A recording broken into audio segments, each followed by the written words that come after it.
Hey everyone, welcome to Findem Live. We'll get started in just a minute here.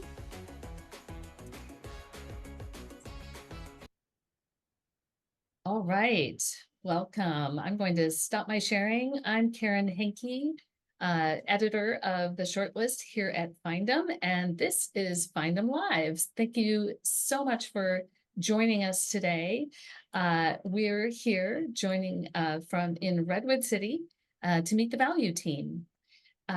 If this is your first time learning about Findem, we're a talent acquisition and recruiting solution powered by 3D data and AI.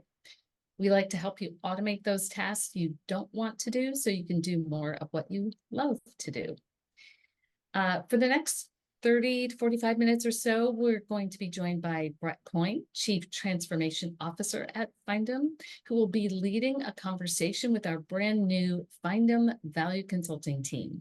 We're really excited to have these folks on the line today and share why we've created this team with you. But before we get started, just a couple of housekeeping items. This is meant to be a lively discussion, so please ask questions in the chat and give emoji reactions. Feel free to join in the conversation there. We will also have time for QA at the end, so if you have a bigger question that you want to make sure gets answered, please go ahead and put that in the QA. We are recording today, and in case you miss any of today's session or have to leave early or want to share it with a friend, we'll send out the link later this week so you can rewatch. And also, just a quick reminder that you can catch any of our past Findem Lives at findem.ai. And now let's welcome Brett. And Brett, please introduce the Value Team. Hey, thanks, Karen. And I just wanted to say thanks, everybody, for joining today. I know there's a lot of things that you can plug into throughout your week. We do these Findem Lives once a month, and we hope to bring some really valuable content or something interesting to anyone who's listening or current customers or people who might be interested in Findem.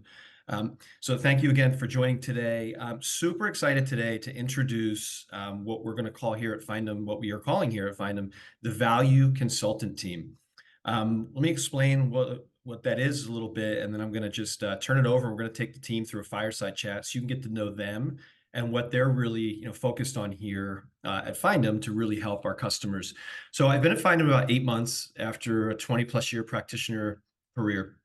I've been a user and a buyer of a lot of different products, and I often found myself needing and wanting a little bit more from the vendor from the perspective of the people that are helping me either think about how I'm going to implement the technology or use the technology. I always thought it would be really helpful if they'd actually done the role before. Now, in some cases, maybe they have, in other cases, they haven't. But one of the things I noticed when I came here at Findem was we didn't really have enough of what I would describe of that practitioner expertise. Folks who were working with customers who had done the job and really could walk in the shoes of those customers. So when you think about Findem, our core platform, there's really 3 strategic pillars. It's multi-channel sourcing, the ability to go acquire talent through multiple channels, nurture talent pipelines for future roles, talent marketing and talent nurturing. And then we want to be able to measure everything. So really robust analytics and metrics, dashboards and reporting that really help customers through their journey realize that they are using the product in the right way, they're adopting the product, and they're seeing value and ROI. So at the end of the day, we decided, let's go hire some of the best practitioners we know who can be aligned to those 3 strategic pillars: sourcing, CRM, talent marketing, and analytics, and have them focus on a couple key things. Number one, first use experience. So getting to a point where practitioner to practitioner led first use experience and onboarding people into the Findem platform by someone who has actually done the job and done it well at multiple companies and used all different products. Number 2, advise and consult. Some clients are really looking for help. How can we build different workflows? What have you seen out there that works well? And number 3, what a better way to get a continuous product feedback loop and develop deep customer empathy than by having practitioners who have used other products be Findem experts, helping enable and onboard new customers and watching what their experience looks like and providing that constant feedback in the hopes of developing a world-class user experience. So that is kind of who we are, what we plan on doing as part of the user journey moving forward. These folks are very new to the company. They're ramping. So let's get to know them. I would say, Maisha, why don't we start with you, Maisha Cannon? Good morning or afternoon. I'm a little under the weather, so forgive my scratchy voice here. But yes, as Brett mentioned, I am the second newest to the value consulting team. Matt joined before me and then Trudy right after me. And I like to say that I've been in recruiting since the 1900s, 1994 BG, if you can remember such a time before Google. And I've worn a variety of hats from recruiting coordinator to full cycle recruiter, sourcing leader, and now here as a value consultant. So I'm really excited to bring my practitioner lens to the onboarding for the sourcing platform. So excited to meet all of you here today as well. Super excited to have Maisha on board. I met Maisha 7 or 8 years ago at a SourceCon conference, and she gave a speech from the stage about sourcing methodologies, and I was dazzled. And we met after that, and here we are 8 years later having the opportunity to work together. So super excited that she'll be here helping onboard and train our customers on how to source with our Findem product. Next, I see on the screen, let's go to Matt Beck. Matt Beck, tell us a little bit about yourself. Hey, happy to. Hi, everyone. Really happy to be here. Forgive me, I had to switch over to my phone for this one. A little bit about me. I have been, let's see, I am the eldest member of the value team, come to think of it. A whole 3 months got going here. I am our value consultant on the reporting and analytics front. I have worked and worn a lot of hats on the data side, everything from politics to education tech to working in identity was the last job and actually where I first came in contact with HR data. Since then, my joy and passion is all about people data, especially on the talent acquisition side. I am very much a people first practitioner, and what we do here and the people that I work with are absolutely what keep me going on a daily basis. Super happy to be here and excited to be joining. Yeah, thanks, Matt. We're real excited. Matt's been here a short time, but for those customers that I have seen join the call, we are launching a whole new set of dashboards in June that were developed by Matt. He was on the talent operations team in his last company, really familiar with how to build and structure data in a way that's easily digestible for end users and leaders, aligned to the customer journey so that we can really bring to life value for Findem customers, showing them in a very healthy way what their usage, adoption, and ROI is across our platform. So anyone who's on the call who's a current customer, you can look forward to that in June, and Matt will be setting up sessions to do education on that as well. So that leaves us with Trudy Curto. Trudy, hi, how are you? Why don't you explain who you are and what you're going to do here? Yeah, so as previously mentioned, I am the last to join. So I've been at Findem now almost 2 months. So I started in the beginning of April. So I joined as the principal value consultant for CRM and talent marketing. A little bit about my background is that majority 15 plus years I've been in the tech marketing space, and then half of that about 7 years ago, got into talent marketing. And so from there, I've worked at different companies where I've not only built the CRM from the ground up, but also enabled and trained our recruiters and sourcing teams to how to use the CRM properly and also build the nurture and talent marketing strategy for these talent pools as well. So really, really excited to be joining Findem and just bringing my knowledge and helping customers get up to speed on our CRM. That's great. Thanks, Trudy. So as you see, three folks, very experienced, here to help and assist our customers do a lot of great things to really unlock the full potential of the Findem platform, practitioner to practitioner, when our clients are in need of help. So this team will be available in the coming months. We're building some great things. Look forward to interacting with everybody. So let's get started. I'm going to start a little high level. Let's go right back to you, Trudy. For the audience, like, what are some of the challenges that you felt coming in to Findem that internal teams were facing today?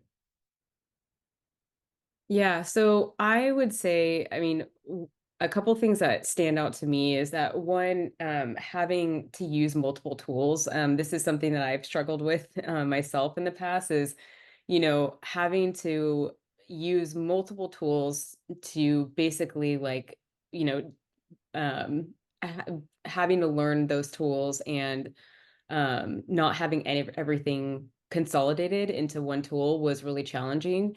Also, just being able to automate processes when possible. Another challenge, this is actually always, happens a lot, especially I would say in the last few years, is having limited resources. Talent teams and budgets have been reduced, so teams are being asked to do more with less. Also, AI is everywhere. I mean, I don't know about you, but everything, especially from a digital standpoint, is involving AI. But what does that actually mean? Being able to use AI in an efficient way, learning how to incorporate it into your daily use case and also overall team processes. And then the CRM component is that a lack of understanding of how teams can use the CRM effectively. Like I mentioned previously, products available tend to be over complex for what is really a simple need. Organizing prospects into talent pools, nurturing those pools, building relationships, and activating people and pools for current recs. So really, ideally, like that, is what I'm bringing to the table is kind of going through that myself and with teams that I've worked with of how we can consolidate that and automate. Yeah, I think that's great. That's how I keep it simple, right? The recruiting organizations everywhere, simplicity, workflow, right, as an input to successfully using a product. So all things we're thinking about here, find them and trying to figure out how can we streamline, optimize, simplify everything from workflows and products. Matt, how about you? I think your lens is very interesting because throughout my career, I've seen a lot of different ways teams do or do not use data. Some not at all. Some very robust. And as I look across our customer base, I see similar trends. Some are really data driven, and others it's really not something they're thinking about today. So when you think about TA teams from the data and analytics perspective, what are some of the challenges that you've seen out there or trends? Well, I think the first is the scope of what it takes to be an effective, right, recruiter or sourcer.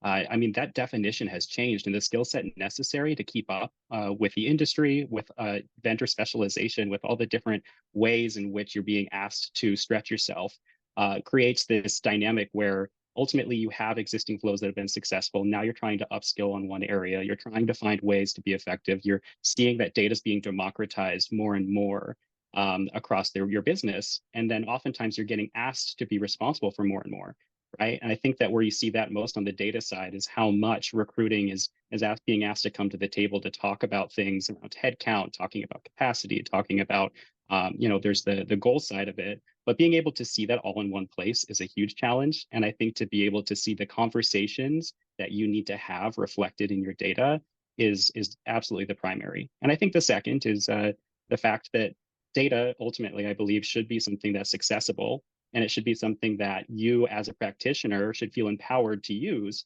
And that's something I think that doesn't happen. There's a gap between the skill set necessary and the confidence to use it. And I think that's something that we can no longer just throw even more and more at these teams and expect them to keep up. We need to do more on the data side, right, to be effective practitioners and partners rather than simply just data delivery. Yeah, I agree. I always found as a leader in the TA space that data also gives you opportunity to play offense.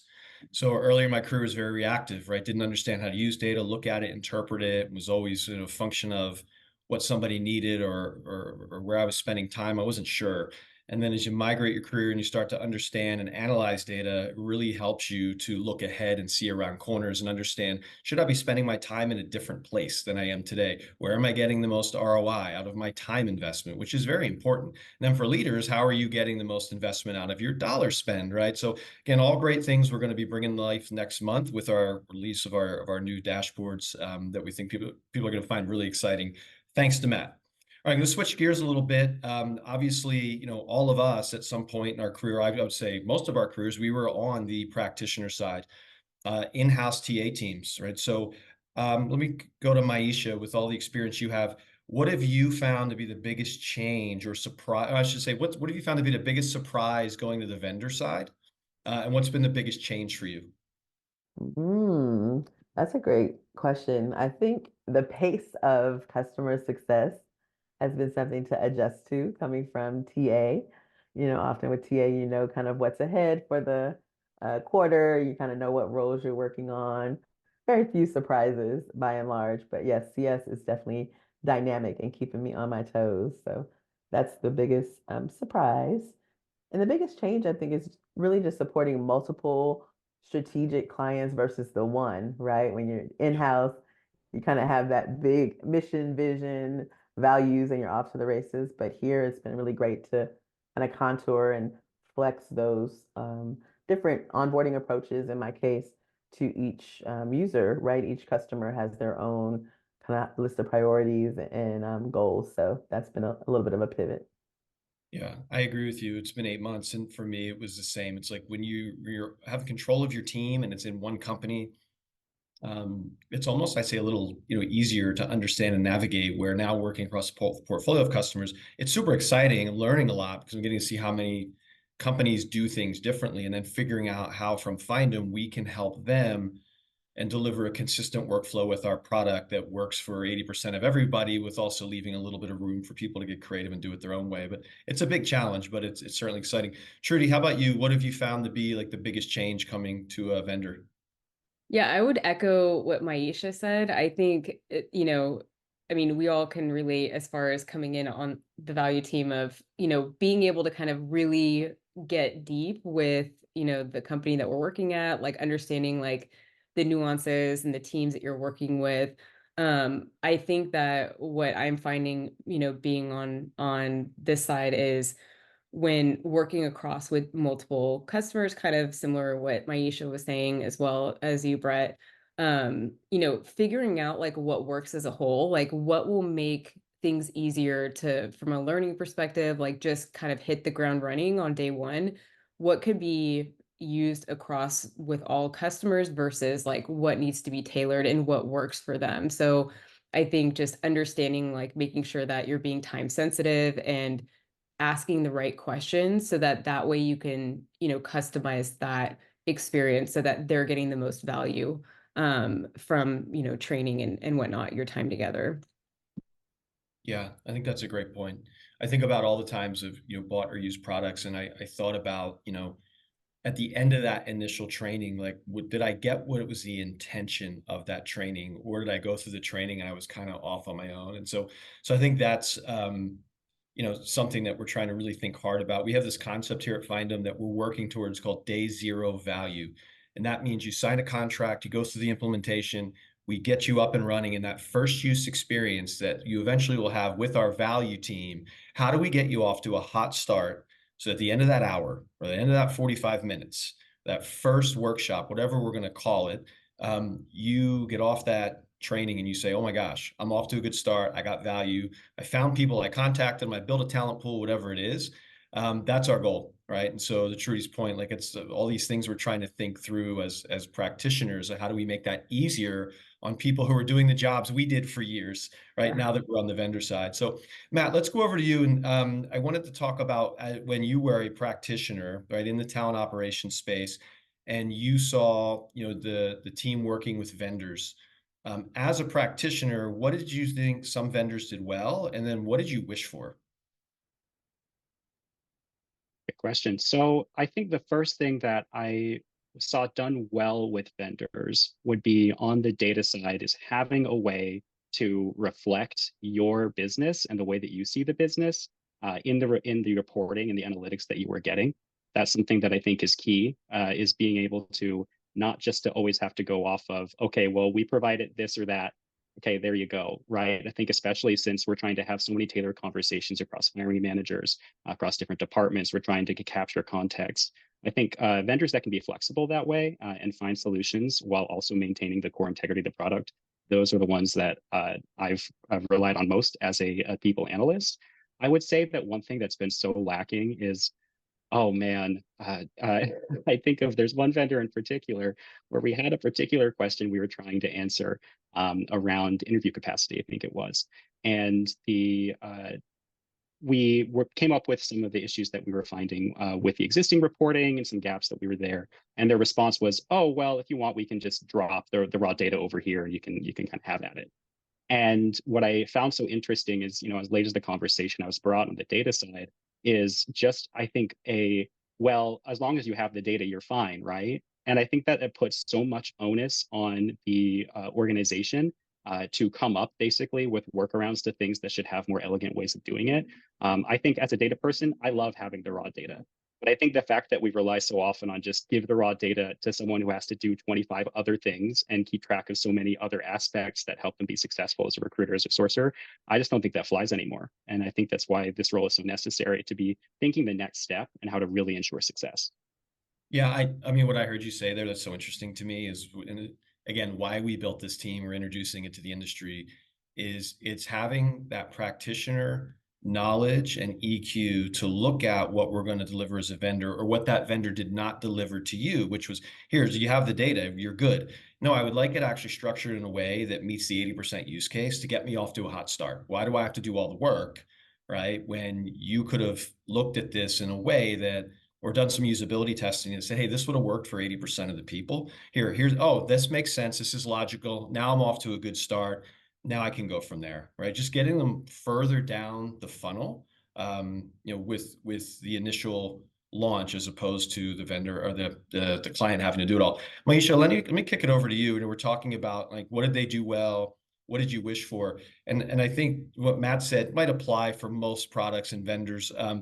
My question to you would be, as you think now, Maisha's ramping, she's new, right? She's going to be eventually rolling out, the first use experience for our sourcing customers. But as you think about that, or you think about all the products you've used in your long sourcing career I'm going to call you world-class practitioner and facilitator, what are the things that you think about are important getting people off to a hot start so that they don't experience some of these things that maybe they have here at Findem or other products, or what Matt's experience was? Yeah, thanks for that question, Brett. I've been thinking about it a lot recently. And when I reflect on kind of what was missing from a lot of my onboarding experiences in the past, I think it wasn't really centered around my workflow.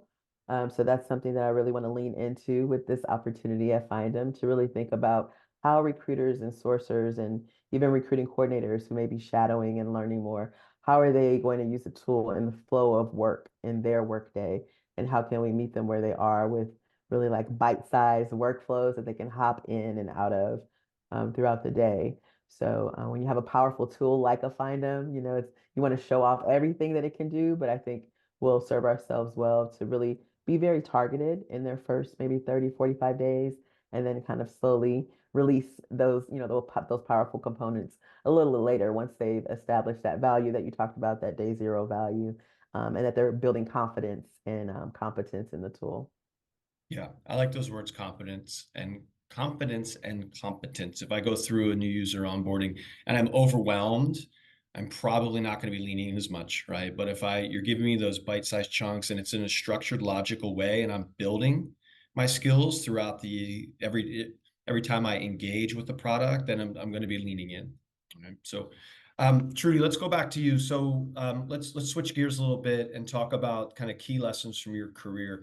What are some things you did learn in your career that coming to a vendor you find invaluable? Like, what are you saying? I'm so glad I had this because it's very applicable now on the vendor side.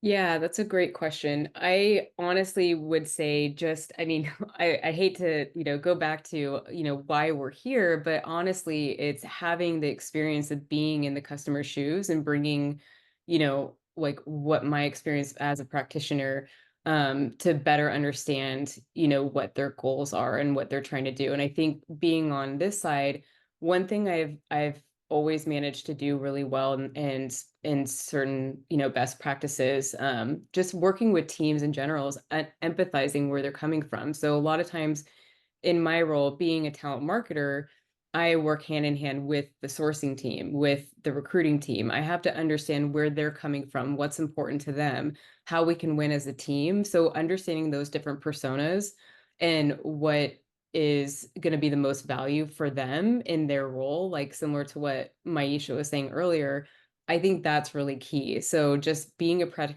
practitioner myself, knowing what has worked and what hasn't worked, especially like when I've, gotten a new tool and working with vendors. And I think, Matt, you mentioned it, Maisha, I think we all talked about this briefly, but, not just being like, okay, here's your training, go off, have fun. For me, especially with the CRM, what I find invaluable is when I can enable like the recruiters and the sourcers on how to use the CRM properly, how to build those nurture campaigns and that strategy, but also making sure they know how to do it themselves. Like I can sit here and say, hey, do A, B, and C, but for them to actually do it themselves and really get a good understanding of that. And to what Maisha was saying earlier, having a structured enablement process is key. And a lot of times, getting a new tool, you don't really get that. It's just kind of a one and done. And then, you're stuck being on multiple calls because obviously like the training you didn't get value the first time. So Yeah. yeah. Yeah, I find that interesting. And just so for folks listening, right, we have a CRM. What Trudy's really talking about is we're always, as recruiters, trying to acquire talent through multiple sources, but then, a long-term strategic lever that a lot of customers are talking about wanting to do, and I know in my career we've done it, is build talent pools with high quality, diverse candidates that meet roles you're going to hire again in the future. How do you put those candidates into a pool? How do you nurture them? How do you build a strategy and playbook for that? I think what I've seen with a lot of the CRM companies, vendors in the space is they'll get you up and running on the tool and they'll train you on where the buttons are.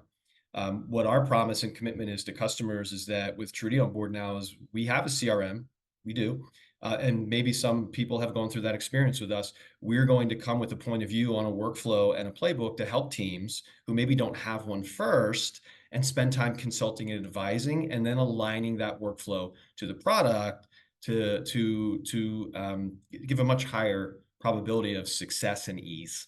And so I think that is a really important point that I don't know if I've really seen vendors that I've worked with come and say, here is really how to do this successfully. We're going to keep it simple. It's only like maybe 4 or 5 actions you have to do, and here's how to do that and get you off to a hot start.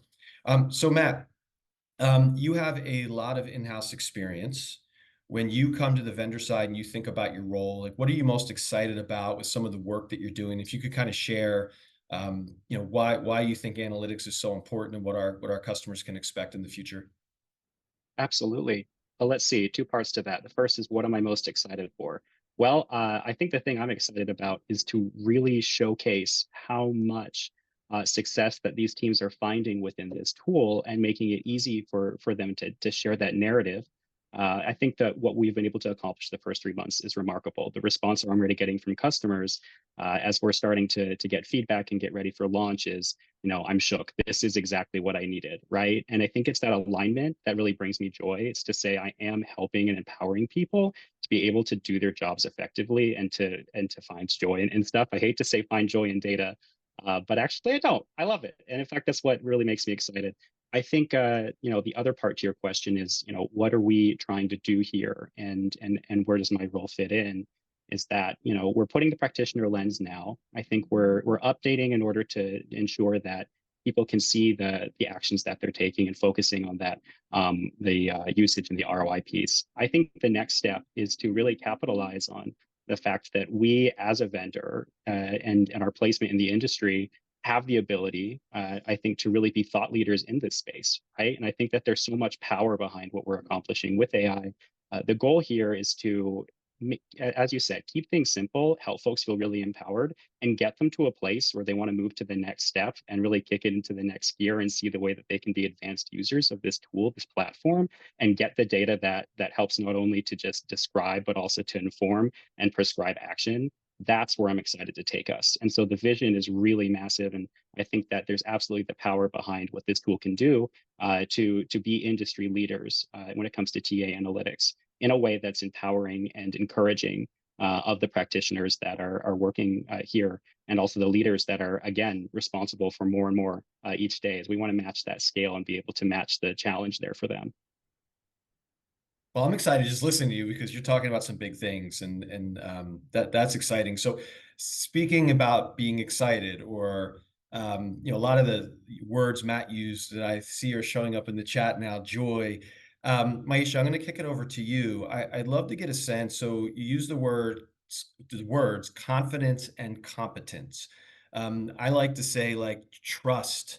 Right? What are words that we want to get customers feeling like? So trust, confidence, competence. What else comes to mind when you think about creating a first use onboard experience in the future for new customers who are going to come in, and Maisha Cannon's going to lead a practitioner-led sourcing onboarding. Like, what is that experience? What is the feeling you want to create for customers?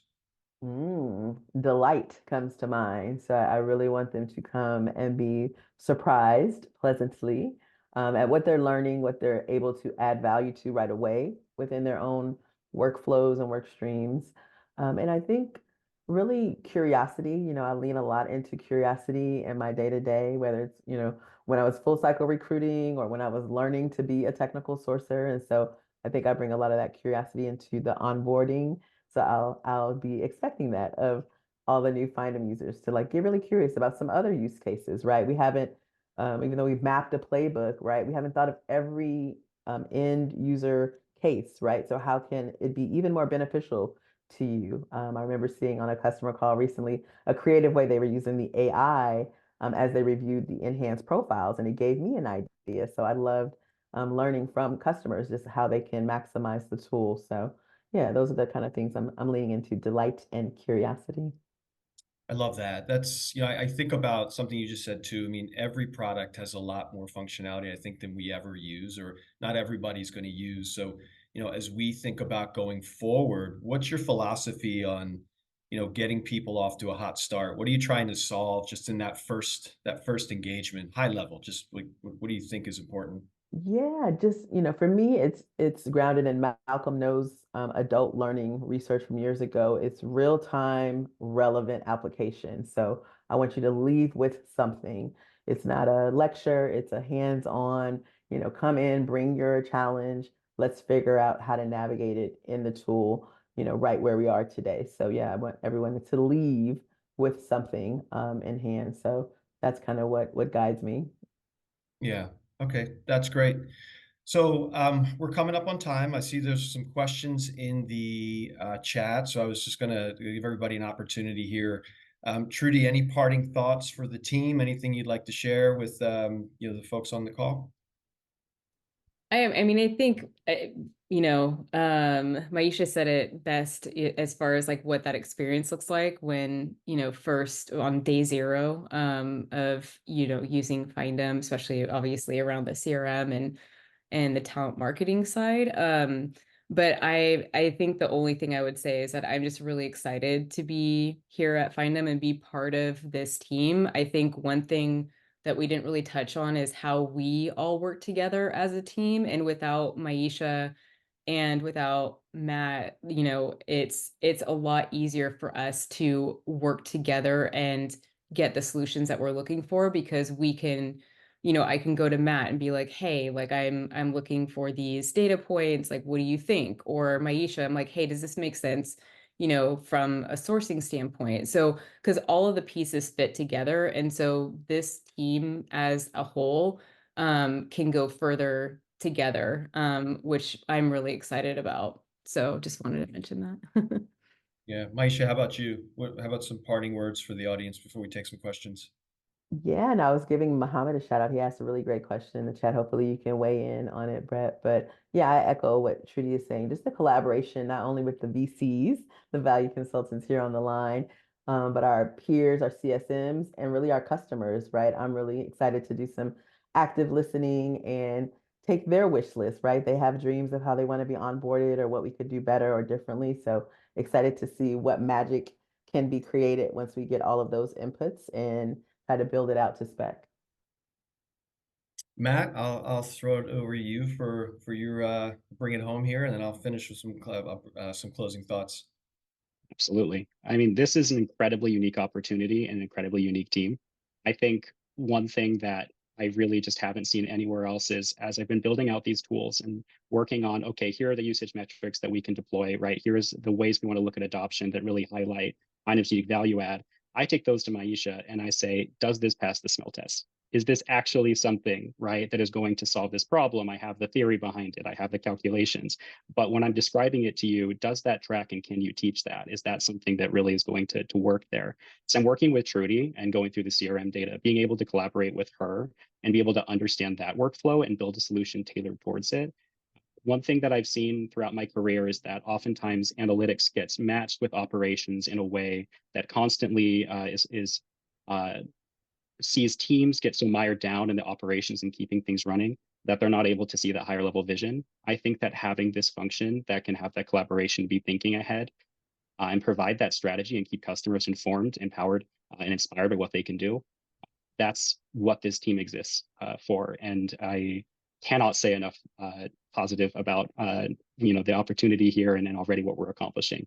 So absolutely more to come.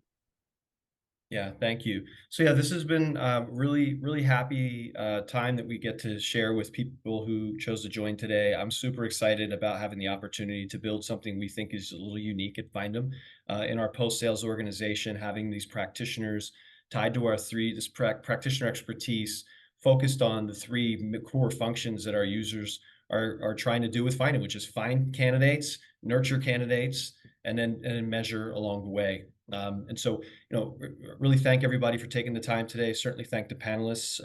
Look, we know we have a lot of work to do here at Findem. There's probably some customers on the phone going, when is this coming, right? When is this coming? In due time, this team is new. We're learning a lot. We're trying to move fast to, develop a lot of the things that we think are really going to add a lot of value all the, through the product life cycle, to how we implement, to how we train and onboard. So with that, I keep seeing this question pop up, which I'm excited to answer. So thank you, Mohammed. You asked a great question here. Thank you for feeling that this might be a good idea, and we have some good industry expertise. How is this value, right, being quantified as a measure of success? I think it's a great question. I would say we probably don't have it 100% answered. However, because value, everybody might want to measure it in a different way. But I'd say there's a short term and a long term to this. The short term is, as we get this team up and running and we're supporting the customer success managers, and we're moving to a place where when we launch with new customers, the users of our products go through a very different practitioner-led onboarding experience focused on day zero value. We want the customer to tell us, from a measurement perspective, I feel like I got the value of the product the first time I used it. Okay, that might be you contacted candidates in a way you didn't before. You used a different sourcing channel, and you got some responses. It may mean you don't have talent pools. You're not doing nurturing, and we show up with your talent pools already curated, and we're teaching you a workflow of how to nurture right off the bat. Right, that could be a day zero value.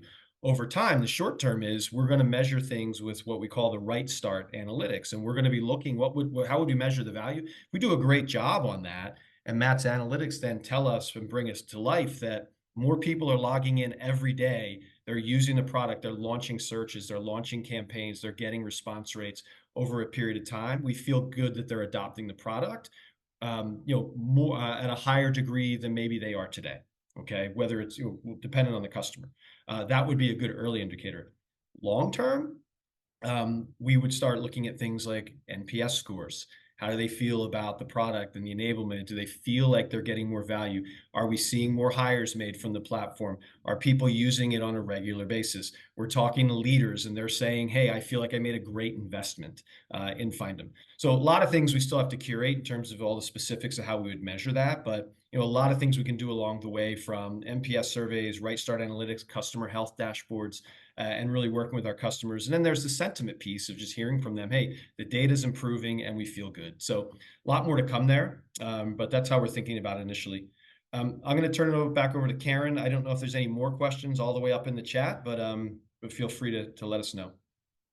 I think we have one more question that just to kind of round out the time here. And I think what's we often talk about technology, right? We're a technology company, we're a software company, and I think so many vendors focus on the tech stack piece of it. But what I'm hearing here today is that we're really talking about the people that power the technology. The technology is in service to the people, not the people in service to the technology. So I love that approach, and thank you, Brett, for bringing this team together and bringing this to Findem. But maybe it's just a quick round robin from folks about, what's your perception take on that? Like, what makes it, I think Matt said people first rather than tech or data first. Maybe we start with Maisha. I see you nodding your head. No, I'm thinking of a good answer. I was waiting to be inspired by Matt because he's had a lot of good quotables today. But I mean, I don't know if I'll hit the nail on the head with that, but what came to mind, Karen, when you were talking about it is just, the power of the people in, HR. Back when I started was personnel, like now we're TA and we have people teams and analytics, but like we are, what is the constant, right? No matter the market, no matter the ebbs and flows, like the people do power the teams. And so the quicker you can get, a nice consolidated tool stack so that you can do more with less and be more efficient, work smarter, not harder. Like the quicker you get to building teams, right? Full of more people. So yeah, people, we can't get away from it. We shouldn't want to. Even in the age of AI, when we love all that AI can do to automate the small stuff, like we just have to keep people first. So I agree with that sentiment, but let me see what I can grab from Matt or Trudy. I'll keep mine short. The most elegant data solution means nothing if it can't be delivered in the time frame of the decision. Yep. Nice. I'm gonna echo. I mean, Matt, you between both of you, yeah, you definitely nailed it right there. I mean, the only thing I would add is just back to, the technology. If the technology is simple to use, it makes, people are always first, but you want like the best technology in order to do your job efficiently. But if that technology is not simple to use, and you can't get from A to B quickly, and ramped up quickly, then you're not going to want to use that technology. So that's what's really exciting with Findem is having that technology being so easy to use. So Yeah, Karen, I would bring this home by saying, like, why I joined, right? Findem is an incredibly powerful product, incredibly powerful. It could do a lot more than pretty much anything else I had seen. But one of the things that was important to me coming here was be on the customer side, because I know what it feels like to be frustrated. I know what it feels like to not get great service. I'm not saying from everyone, but so to answer your question, I want, the pinnacle is a world-class product and enablement experience. They have to work hand in hand, right? So we are going to continue to simplify, to Trudy's point, our products. They have to be easy to use, right, to drive adoption. But we also have to do world-class enablement and create workflows and create a learning environment that when we bring new customers, especially into the product, or existing customers who might be struggling, right, they feel that trust, they can trust because they know that the people delivering have done the job before, right? We help instill confidence, we help them be competent, and then that last piece is like it's that empathy, right? It's working with people at a vendor that are listening and saying, hey, we know this might not be great today, but hey, we're going to fix it tomorrow, because this team is here now that can make a lot of headways internally to make sure that as a company we're really listening to customers, we're seeing their behavior, and we can demonstrate that empathy. As a longtime user, and I'm sure this team feels the same way, but user or buyer of products, I never liked when my team was frustrated, or they come to me and I'm not getting good training on this, I'm just too hard to use. It's right. So that all sits with us, right, as longtime practitioners, and our job is to continue to help create a better experience for our customers here at Findem. Wow. Well, thank you all so much. This has been such a fantastic conversation. Mohammed, I see your last question there. We're going to have to answer that one for you offline.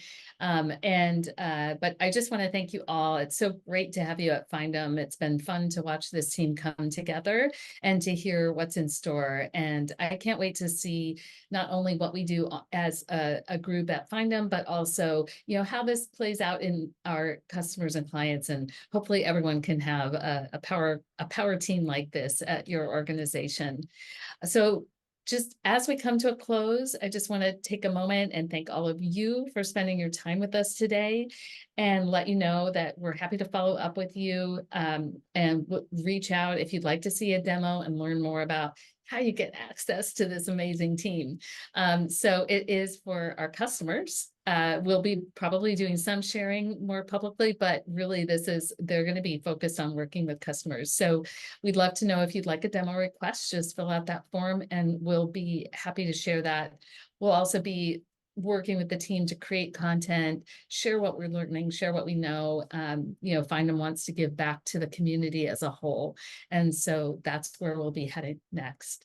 So again, thank you all for tuning in. Feel free to visit findem.ai for more information or to connect with any of us. We hope to see you at next month's Findem Live on June 20th.